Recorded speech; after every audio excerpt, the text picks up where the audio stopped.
अडानी और अंबानी जिस व्यापार में आए विदेशी कंपनियों की बैंड बजा दी। बस यही कारण है कि इन विदेशी एजेंटों द्वारा अपने ही देश का बहिष्कार हो रहा है। जरा सोचो कि जियो के आने से पहले कितनी लूट थी। जब अडानी एग्रो शुरू हुआ तो पेप्सिको, डोमिनोज, वॉलमार्ट और मैकडोनाल्ड को क्या तकलीफ। वो तो सालों से बड़े बड़े गोदाम लेकर बैठे हैं। रिलायंस रिटेल से अमेजन और फ्लिपकार्ट को टक्कर मिल रही है। दुनिया को 5G टेक्नोलॉजी चीन दे रहा है। भारत में भी करोड़ों इंटरनेट के ग्राहक हैं, परंतु जैसे ही रिलायंस जियो ने ये टेक्नोलॉजी विकसित की तो विदेशी एजेंटों ने बहिष्कार शुरू कर दिया। क्या अडानी अंबानी आपसे जबरदस्ती कर रहा है? दूसरी कंपनी से महंगा है तो सस्ता वाला ले लो। 20 रुपए लीटर पेप्सी का पानी जो 5 स्टार होटल में 200 से 250 रुपए प्रति लीटर मिलता है वो हमें पसंद है। ट्विंकल ट्विंकल लिटिल स्टार वाले तो अपने ही देश का बहिष्कार क्यों? पतंजलि वाला आपको जबरदस्ती कोई प्रोडक्ट नहीं बेचता। हाँ, वो HUL, कोलगेट, ITC जैसी विदेशी कंपनियों को टक्कर जरूर देता है। फिर नफरत क्यों, दुष्प्रचार क्यों? ये विदेशी कंपनियां भारत से अरबों खरबों रुपए का बिजनेस करती हैं। हर महीने करोड़ों के विज्ञापन मीडिया को देती हैं। तो क्या वो देशी कंपनियों को बदनाम करने के लिए कुछ करोड़ इन नेताओं और लीडरों को नहीं दे सकती? इन विपक्षी समर्थक सिर्फ मोदी विरोध के चक्कर में अपने ही देश का बहिष्कार क्यों करते हैं? क्या अडानी और अंबानी नरेंद्र मोदी के आने के बाद ही बिजनेसमैन बने? पहले भिखारी थी। अपनी सोच से दरअसल लोग विदेशी ताकतों के एजेंडे को बढ़ावा दे रहे हैं, अपने ही देश का नुकसान कर रहे हैं। तुम ही हो जो स्वदेशी भारत का विरोध कर रहे हो, कहते हो कि रुपया कमजोर हो रहा है। याद है यही अडानी और अंबानी का बहिष्कार सबसे पहले राहुल गांधी ने राफेल सौदे को अटकाने के लिए किया था। फिर झूठ फैलाने के लिए कोर्ट से माफी भी मांगी थी। फिर ये विरोध शाहीन बाग में हुआ। बताओ कि CAA में उनको क्या लेना देना?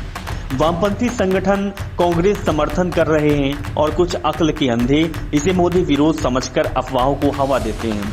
ये जो सरकार इतनी योजनाएं चला रही है ये पैसा टैक्स से ही आता है। हमारे देश की कंपनियां आगे बढ़ेगी तो देश का पैसा देश में रहेगा और लोगों को रोजगार भी मिलेगा। बाकी आपकी मर्जी। सभी लोग समझदार हैं। कोका कोला 1980 में भारत में आया और 11 soft drink Indian other brands पर कब्जा कर लिया। बाकी को पेप्सी ने ले लिया। कोई विरोध, कोई शोर नहीं हुआ। अमेजन लगभग हर शहर के बिजनेस और धर्म पर हमला कर रहा है। कोई विरोध, कोई शोर नहीं हो रहा। ब्लू डार्ट, DH और फेडेक्स जैसी कोरियर सर्विस आई और अपने जहाज भी लाई।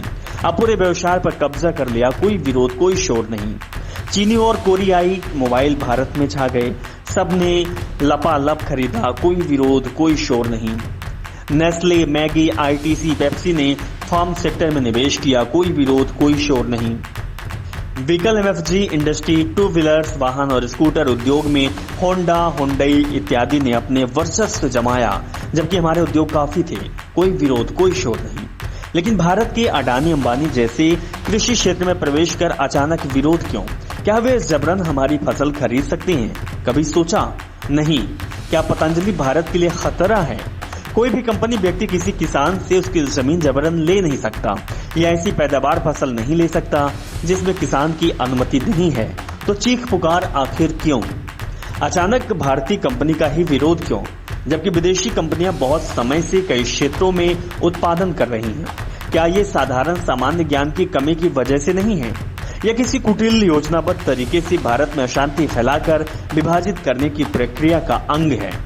और मूर्ख अपने देश के विकास नायकों का विरोध करके खुद को ज्ञानी भी समझ लेते हैं, जबकि उन्हें खुद नहीं पता है कि ये एक एजेंडा का शिकार हो रहे हैं।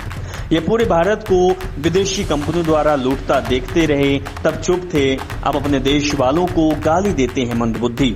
उन्हें लगता है कि इससे मोदी विरोध होगा, लेकिन उनको ये पता नहीं है कि आखिर आप अपनों का विरोध कर रहे हैं।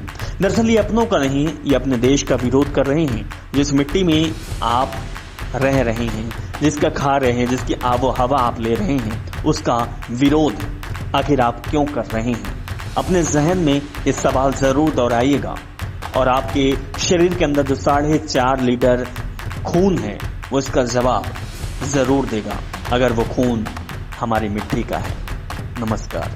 वीडियो को शेयर जरूर करें, कमेंट करें और हमारे चैनल को सब्सक्राइब करो, पेज को फॉलो करें।